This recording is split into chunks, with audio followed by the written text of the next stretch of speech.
का wild card आणि का हा डिसएडव्हान्टेज, पण माझ्या प्रती मी 100% प्रयत्न केला. तो तिचा गेमच तसा आहे. तिला त्या वीकमध्ये मला टार्गेट करायचंच होतं. जेव्हा मला कळायला लागले की ही माझ्याबद्दल माझ्या पाठोपाठी खूप काय बोलते, एका खूप मोठेपणामध्ये होती की अरे तुझी चावी गेली आहे, तू चुकीची आहेस, मी करेक्ट आहे.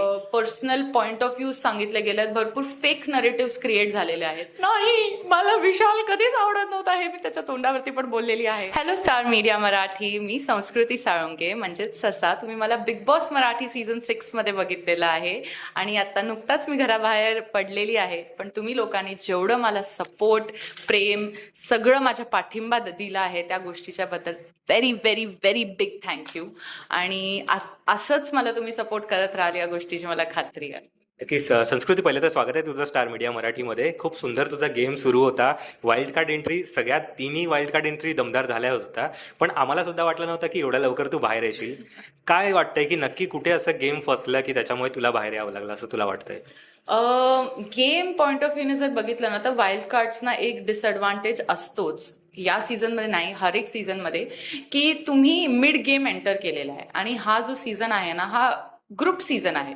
2 ग्रुप्स आहेत, ते आपल्या एक दुसऱ्याच्या अगेन्स्ट खेळतात. आणि माझा जो स्वभावच आहे ना, तो मी ग्रुपमध्ये खेळून नाही करू शकत. माझा हा इंडिव्हिज्युअल गेमचा स्वभाव आहे. तर आय थिंक तो एक जो पॉईंट होता ना, त्या शोमध्ये मी एक इंडिव्हिज्युअल म्हणून पुढे नाही जाऊ शकली, हा माझा डिसएडव्हान्टेज झाला. कदाचित जर मी स्टार्टिंगपासून असती तर ॲज अन इंडिव्हिज्युअल मी खेळू शकली असती आणि त्या मनाने ग्रुप्स चेंज झाले असते किंवा त्या मनाने गेम चेंज झाला असता. तर त्या गोष्टीचा मला थोडा खंत आहे की का वाईल्ड कार्ड आणि का हा डिसएडव्हान्टेज, पण माझ्या प्रती मी 100% प्रयत्न केला आणि त्या गोष्टीचा मला अभिमान आहे.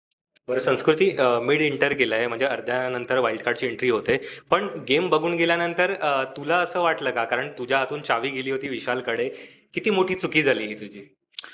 सगळ्यात मोठी चुकी होती. पहिल्याच दिवशी नुकताच घरात एंटर करता करता असं होणार होतं माझ्यासोबत, हे मला कल्पनेमधनं पण नव्हतं. तर गेम बघून आल्यानंतर एवढं मोठं गोष्ट होणं तुमच्यासोबत पहिल्या दिवशी, हे खरंच एक खूप धक्कादायक गोष्ट होती. आणि आता जेव्हा मी विचार करते तेव्हा ती एक खूप छोटी गोष्ट वाटते मला, कारण की खूप टाईम झालाय त्या गोष्टीला. पण त्या टाईमला जेव्हा हे सगळं झालेलं तेव्हा खरंच मी खूप खचली गेलेली. बरं, एखाद्या वेळी विश्वासघात होतो तिकडे आपण परत कधी थुंकून सुद्धा बघत नाहीये, किंवा आपलं असतं ना की आता इथे ह्याच्यासोबत मला राहायचं नाहीये, पण नंतर तू विशालच्या ग्रुपमध्ये जास्त खेळताना दिसत होतीस. का, म्हणजे तुला तो ग्रुप जास्त आवडत होता की वेगळ्या ग्रुपला तुला अपोजिटच करायचं होतं? नाही, मला विशाल कधीच आवडत नव्हता, हे मी त्याच्या तोंडावरती पण बोललेली आहे. आणि मी कधीच त्याच्या ग्रुपसोबत खेळली नाहीये. ते बिग बॉस आमचे ग्रुप्स पाडायचे आणि मला त्या ग्रुपसोबत खेळायला लागायचं. तर बिग बॉस का केलं तुम्ही माझ्यासोबत असं? पण असं अजिबात नव्हतं. मी टोळीसोबत नव्हती, मी कुठल्याही ग्रुपमध्ये नव्हती. मला ज्या ग्रुपमध्ये टास्क अनुसार अलॉटमेंट दिलेलं त्या ग्रुपमध्ये मी खेळायची आणि तिकडे मी माझं 100% द्यायची, कारण की मला स्वतःसाठी खेळायचं होतं, नॉट त्या ग्रुपसाठी. आणि कुठे ना कुठे असं अजिबात नव्हतं की मी विशालसोबत खेळण्यासाठी रेडी होती, अजिबात नाही. मला एंड ऑफ द डे पर्यंत तो अजिबात नाही आवडायचा. आणि जे जे पण त्याची प्रतिक्रिया असायचे माझ्यासोबत घेऊन, ते मी कधीच विसरली नाही. आणि मी कधीच त्याच्या इन्फ्लुएन्समध्ये पण नव्हती आलेली. त्यांनी मला भरपूर गोष्टी सांगितलेल्या आहेत, ते मी कधीच केल्या नाही. आणि ज्या गोष्टी मला 100% वाटायचे की मला करायला पाहिजे, तेच मी केलेले आहेत. तर मला त्या गोष्टीचा एक अभिमान आहे की मी त्याच्या इन्फ्लुएन्समध्ये येऊन किंवा त्याच्या ग्रुपमध्ये कधी खेळली नाही आहे. हां, मी त्याच्यासोबत ग्रुपमध्ये टाकली गेली होती, तेव्हा मी 100% देऊन माझं खेळली आहे, बट नॉट ॲज त्याच्या टोळी ग्रुपची मेंबर. बरं संस्कृती, पत्राचा टास्क झाला, आईचा पत्र तुला मिळाला, तू बजर दाबला होतास, आणि त्याच्यानंतर अनुश्रीने सुद्धा म्हणजे तिला वाचायचं होतं तिच्या आईचं सुद्धा पत्र, पण त्याच्यानंतर तिने सांगितलं होतं की हिला आईचं पत्र जास्त म्हणजे आत्ताच तर आले, हिला आईचं पत्र आत्ता कुठे वाचायचं आहे, आणि जर एवढंच वाचायचं आहे तर याच आठवड्यात ती घरी जाईल, आईकडे जाईल, असं तिचं बोलणं वगैरे झालं होतं. काय वाटतंय की ती जे बोलली होती ते खरं झालंय का, किंवा तिचं गेम पॉईंट काय होतं असं तुला जाणवत होतं? आय थिंक ती खूप फ्रस्ट्रेशनच्या ह्याच्यामध्ये होती. तिचा पण 2 वीकपासनं गेम एकदम फ्लॅट झालेला. आणि त्या पॉइंटवरती जे पण ती काय बोलत होती ते त्या अग्रेशन आणि फ्रस्ट्रेशन एका इमोशनल आउटबर्स्टमध्ये बोलत होती. त्या गोष्टीचा ॲक्च्युअल काही सेन्स नव्हता. मी 1 वीक आधीच आलेली आहे, पण माझा तो पहिला हफ्ता खूप कठीण होता. खूप काय ऐकलेलं मी लोकांच्या तोंडातनं किंवा धक्क्यावरती आणि खूप खचली गेली होती मी. तर एक सेन्स ऑफ मोटिवेशन ही माझी आई. ती मला नेहमीच खूप एनकरेज करते आणि खूप वरतीच बघ, मान वरतीच ठेव, असंच एक मोटिवेशन मला ती नेहमी दाखवते. तर मला त्या मोटिवेशनच्या खातीर मी एक हात पुढे ठेवलेला आणि तिने जे काही म्हटलं हे खरं तर नाहीच झालं, कारण की त्या वीक तर मी होतीच घरात आणि मी कुठेच कोणाच्या इमोशनल टॉकिंगला मनावरती लावून नाही घेणार. ते त्याची मेंटॅलिटी दाखवतं. मी जे काही केलं ते माझ्या थिंकिंगने केलं. माझं कधीच असं म्हणणं नव्हतं की तिला तिच्या आईचं पत्र नाही मिळालं पाहिजे. तो टास्कच तसा होता की एका किंवा दुसऱ्याला करायला पाहिजे होतं. हां, नक्कीच जर ती तेवढा एफर्ट टाकलं असतं तिने बझर दाबण्यामध्ये तर ती दाबू शकली असती. पण तिने तेवढा एफर्ट टाकला नाही. आणि आपण जेवढा तिचा मी गेम बघितलेला मला खात्री होती की ही बझर दाबण्यामध्ये नंबर 1 आहे. तर तिने तो एफर्ट न दाखवून जे केलं ते पण मला कुठे फेक वाटलं की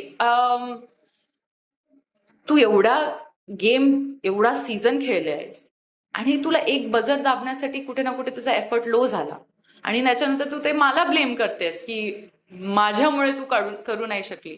पण तर एकच ऑनेस्टली मी तिला प्रामाणिकपणे म्हटलेलं की मला माझ्या आईचा पत्र हवाय, मला ती मोटिवेशन हवी आहे.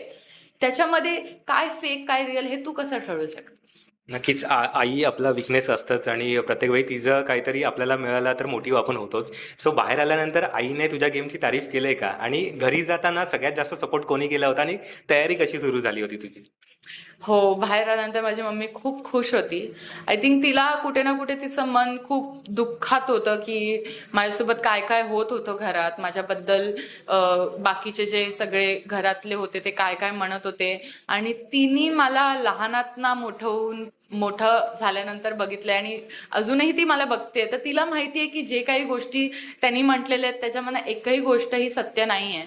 तर तिला त्या गोष्टीचं दुःख होतं, पण तिला मी जेवढा डिग्निटी आणि मी जेवढं स्वतःचा ग्रेस ठेवून गेम खेळला या गोष्टीचा खूप अभिमान आहे आणि त्या गोष्टीचं मला पण कुठे ना कुठे स्वतःवरती एक अभिमान आहे की मी माझ्या आईचे संस्कार जपून गेम खेळला.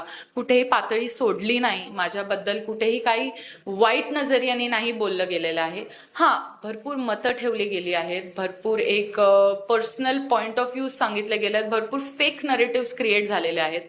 पण फेक जे आहे हे सगळे माणसं ठरवू नाही शकत. फेक जे आहे ना ते सिच्युएशन वाईज चेंज होतं. तर माझ्या आईबाबांसाठी मी खूप रिअल आहे आणि माझं जे काही गेम आहे तो खूप रिअल आहे आणि त्याच गोष्टीच्या बद्दल मला खूप आनंद आहे. नक्कीच वाईल्ड कार्डमध्ये तू रेवा एकत्र गेला होता. तुमची मैत्री सुद्धा चांगली होती. बिग बॉसच्या घरात गेल्यानंतर काय असं फिसकटलं की तुला आणि रेवाला म्हणजे अपोजिट 36चा आकडा तुमचं? कसं आहे ना, मी आणि रेवा सोबत गेलेलो, पण फर्स्ट सेकंड डे बसनाच आमचं खचलेलं. कारण की ती एका खूप मोठेपणामध्ये होती की अरे तुझी चावी गेली आहे, तू चुकीची आहेस, मी करेक्ट आहे. आणि मी तिला तेच म्हटलेलं तेव्हा पण की थांब जरा, वेळ दे, गोष्टी एका दिवसात पलटतात. आणि तसंच झालं. एका दिवसात गोष्टी बदलली, तिची सुद्धा चावी गेली. आणि तेव्हा मी तिला खूप एक सपोर्ट केला की जाऊ दे, ज्या गोष्टी थ्रू मी गेलेली आहे ना, तर मला समोरच्याला कुठे ना कुठे एक पाठिंबा द्यायला पाहिजे. ती पण एकटी आली आहे.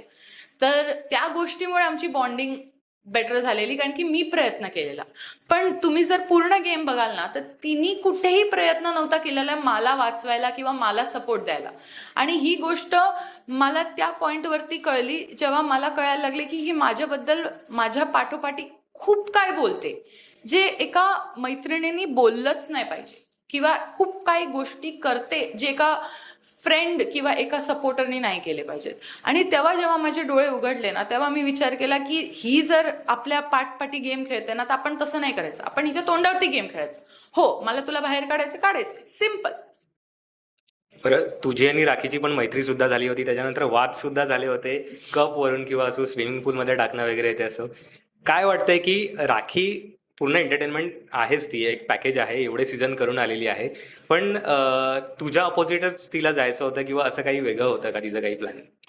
हो, म्हणजे मी पण आधी माझं एक परसेप्शन खूप वेगळं होतं राखीला घेऊन, पण जेवढं मी तिच्यासोबत 21 दिवस राहिली आणि मला कळलं की ती खूप काही शोसाठी करते आणि ते तिचा गेमच तसा आहे की तिला शो गाजवायचा आहे म्हणून ती खूप ऍक्शन्स करते.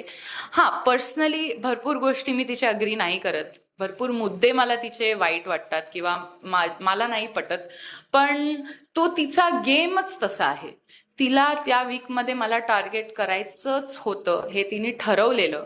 जोपर्यंत मी माझ्या स्वतःचा स्टँड 100% नाही घेतला तोपर्यंत ती थांबली नाही.